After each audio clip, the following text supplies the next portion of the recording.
In today's video, I'm going to teach you how to use Meshy AI. Meshy AI for 3D printing. By the end, you'll take an idea, turn it into a 3D model with Meshy AI, and get a clean STL ready for your slicer and printer. First, make sure you have a Meshy AI account, access to a 3D printer and slicer software such as Ultimaker, Cura, or Prusa Slicer. If you like to refine models, optional cleanup tools like Blender or Mesh Mixer can be helpful, but you can absolutely follow along without them. Let's start in Meshy AI. Open the app and choose how you want to create. Text to 3D if you're describing the object in words, or image to 3D if you have a clear reference image. Text to 3D is great for simple functional parts or stylized objects.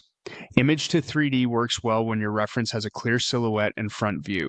Keep in mind we're aiming for a model that prints reliably, so we'll guide the AI with printing-friendly choices.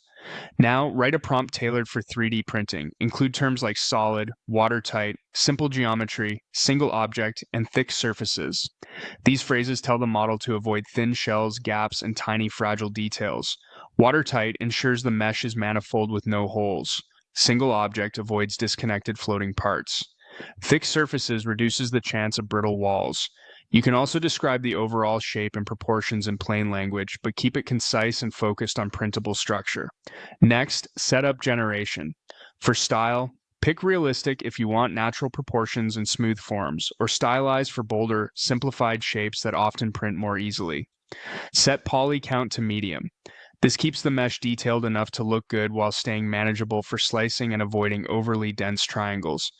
Textures are optional. Most 3D prints don't need them, since your printer uses geometry only. When you're satisfied, click Generate and let Meshy AI build the model. After it renders, inspect it on screen for obvious overhangs, thin spikes, or separate floating bits you don't want. When you're happy, download the model. Choose STL as your export format. It's the standard for most slicers and ideal for printing. OBJ and FBX are available if you plan to do additional work elsewhere, especially with textures, but STL is usually the cleanest path to a print. If you notice small issues, you can quickly touch up the mesh in Blender or Mesh Mixer, things like removing tiny artifacts or slightly thickening delicate features. Then open the STL in your slicer, orient it for a stable base, add supports only where needed, slice, and send it to your printer.